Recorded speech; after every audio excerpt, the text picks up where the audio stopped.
Okay mga kababayan, Chris Ulo po at welcome back po rito sa ating YouTube channel.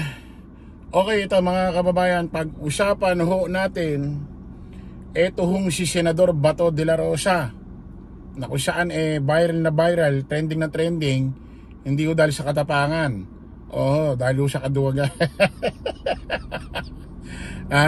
Dahil ho dun sa mga bidyong pinalabas niya, ang mga bidyong inilabas na social media na kung saan nagpapa-interview siya, kesyo ganito, ganyan, ilalaan niya ang buhay niya kay Digong, handa siyang mamatay kay Digong. Sabi niya pa kay Trillanes, ngak pag dumating yung umarat, kahit ikaw pa magposas, may video pa siya, sabi niya, bring it, hindi ako natatakot, bring it on, bring it on. Galing din umak. Naging tropa nyo na kasi si Robin, kaya ang galing nyo na rin umacting pero ano nangyari mga kababayan, hanggang sa ito si General Torre ng director ng CIDG inaresto, sinerba ng warrant si Digong sa airport, hanggang sa dinetain siya, nilagay sa Villamor Air Base, hanggang sa dinala sa airport, sa aeroplano, hanggang sa nakalipad, hindi ho nagpakita, nagparamdam ho si Bato de la Rosa. Ang sabi pa niya, busy siya, nangangampanya raw siya sa bundok. Akala mo ba yung ganong sagot mo kami ginagago mo? Yung ganong sagot mo, ginago mo si Digong. Tapos lumutang lang siya nung si Digong, yung eroplano nakalapag na sa Netherlands, sa Dahig. Ngayon ito mga kababayan, pakinggan nyo ito at mayroon tayo ipi-play. Ito ho si Bato de la Rosa, may mensahe ho kay CIDG Director General Torre. Pakinggan nyo. General Torre kasi siya nung nasa pag-a-arrest kay former President. Well, I just would like to tell him that huwag sana tayong magpakalasing sa power. Yun lang, huwag tayong magpakalasing sa power. What?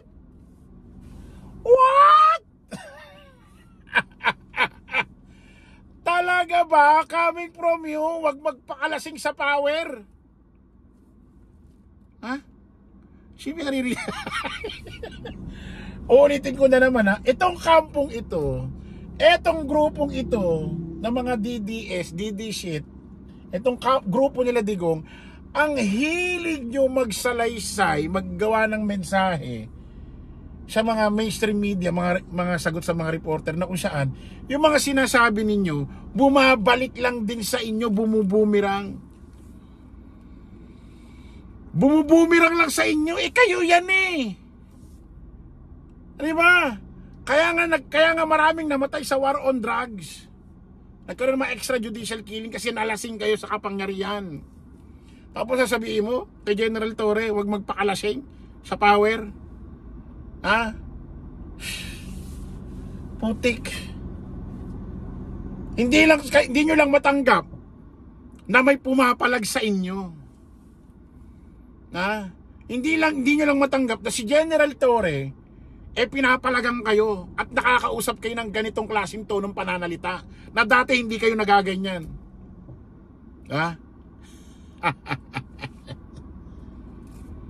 Sa kapangyarihan, because all these things shall pass. Hindi ito, walang forever dito. At temporary, yung power mo ngayon, na sigang-siga ka, na kaya mo pagsabihan yung former president na hihilain ko yan, that's too much. Si Digong ba yung sinasabihang si Digong ba yung sinasabihang hihilahin? Parang hindi naman. Iano natin yan, i-content natin sa susunod. Mukhang nagkaroon ng misunderstanding doon.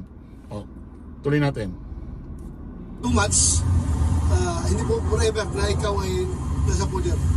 Somehow, someday, you'll step down from power. And maramdaman mo yan kung anong treatment sa'yo ng tao bayan. Ayan, alam mo, yung mga sinasabi mo, Senador Bato de la Rosa, bagay yan sa inyo ni Digong. Bumubumirang. Hindi nyo lang talaga matanggap na may nakakapalag sa inyong pulis ngayon. Sabihin mo, malasing sa kapangyarihan. Sabihin mo sa sarili mo. Sabihin mo kay Digong.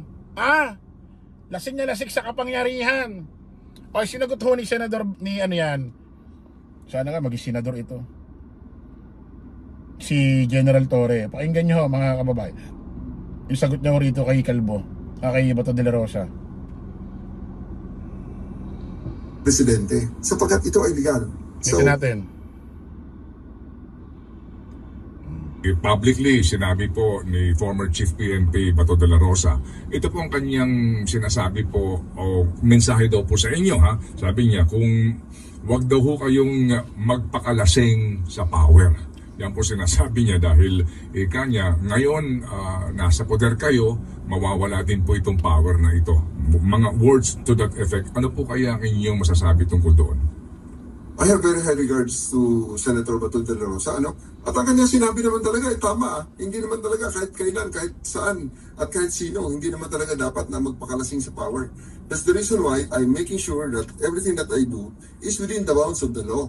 Na sinisiguro ko na itong mga aksyon na ginawa ko ay talagang naayon sa batas. Kaya nga sabi ko, time and again, na never in any point of my career, I felt more comfortable in following orders than in this administration. Kasi lahat ng aking natatanggap na orders dito mula sa ating Chief PNP na... Alam niyo mga kababayan, hindi ako naniniwalang nalalasing sa kapangyarihan ito si General Torre. Hindi. Kasi hindi naman siya nang-aabuso sa taong bayan eh. Hindi naman siya nang-aabuso eh. Itong tinatrato ni General Torre, bagay sa inyo ba to? Kasi dati, siga kayo dati. Malamang pinaparamdam lang ni General Torre sa inyo na hindi lahat kaya nyo. Merong may kakaya sa inyo. At yun ang di mo matanggap. Di nyo matanggap ni Digong na nagaganyan kayo ngayon. Na dati kasi pinangingilagang kayo. Hindi nyo matanggap na may nakakapalag sa inyo ng ganyan. Hindi nyo matanggap na merong nakikipag-usap sa inyo na ganito klase salita, ganito klaseng tono. Hindi nyo matanggap, no? Si General Torre lang ang malupit na pulis na nagsalita ng ganito. Wala naman nangyari sa termino mo eh. Puro patay-patayan lang.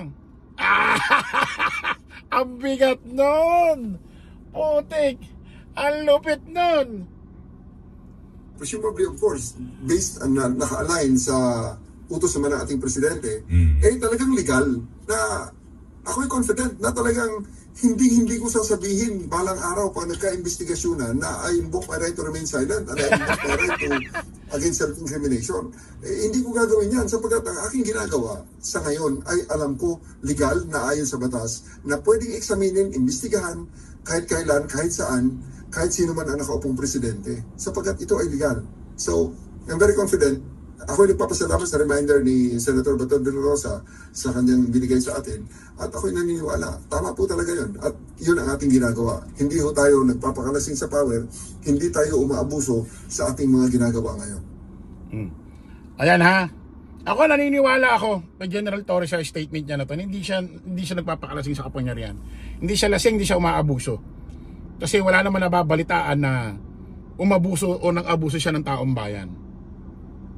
Eto General Torre, sana mapanood mo. Pakinggan mo ito sir, tong video na ito. Ngayon ba to, panoorin mo ang sarili mo kung sino ang lasing sa kapangyarihan. At yung sinasabi mo na hihilahin, pakinggan mo yung sarili mo nung ikaw ang general. Pati kayo mga DD shit. Pakinggan nyo kung sino ang nalalasing sa kapangyarihan. Kilala naman siguro ninyo kung sino mga drug lord dito. Ano, gusto niyo patayin? Sino patayin? Patayin niyo. Pwede ba kayo pumatay dahil wala bang kayo walang biktima? Puntahan niyo. Buhusan niyo na gasolina. Yung bahay, sindihan niyo. Ngayon, Senator Bato de la Rosa, sino ang lasing sa kapangyarihan? Isipin mo, pang-ulo ka, pinuno ka ng Philippine National Police. PNP chief, naka-uniforme ka pa, may star-star pa sa balikat mo. Tuturuan mo ang taong bayan pumatay. Sasabihin mo, kilala nyo naman ang mga drug lord dito. Pwede nyo naman patayin yan. Paano makikilala ng taong bayan ang isang drug lord? Nasa mundo ba sila ng investigasyon? Paano malalaman? Paano kung Kaya yung war on drugs nagkanda leche-leche. Katulad yan, yung statement mo na yan. Paano kung gamitin niya sa kaaway niya? Yung mga taong kausap mo doon sa entablado. O pinatay ko yung si Juan de la Cruz eh. Bakit? Ang alam ko, drug lord yan eh. Ba't pinatay mo? Sabi ni Batalon de la Rosa, pwede raw kaming pumatay. Sunugin pa nga raw namin yung bahay. Isipin mo taong bayan, kilala nyo naman drug lord dito. Paano malalaman drug lord? Sige nga. Kahit nga ang pulis hindi agad pwede malaman kung sino ang drug lord, magkakaroon pa ng investigasyon eh. Tapos sasabihin mo, taong bayan, kilala nyo naman ang drug lord dito. Pwede nyo naman silang patayin.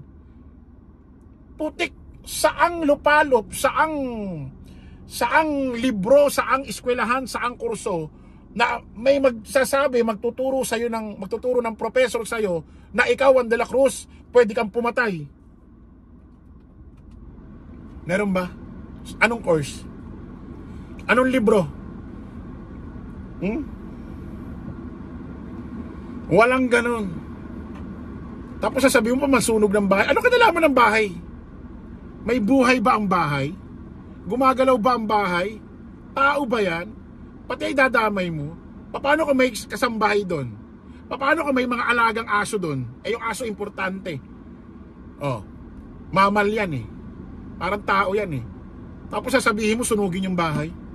Tapos sasabihin mo si General Torre nagpapakalasing sa kapangyarihan. Pakinggan mo yung sarili mo. Ilang taon na nakakalipas na ikaw ang general. Hindi ka ba nalalasing sa kapangyarihan niya sa sinasabi mo? Malakas ang loob mo magsalita ng ganyan kasi yung presidente mo, yung nag-appoint sa'yo, kaibigan mo, ganyan din. Kasi kung hindi ganyan ang presidente, imposibleng magsalita ka ng ganyan galing sa bibig mo. Kaya ka ganyan din kasi presidente mo. Tindihan mo?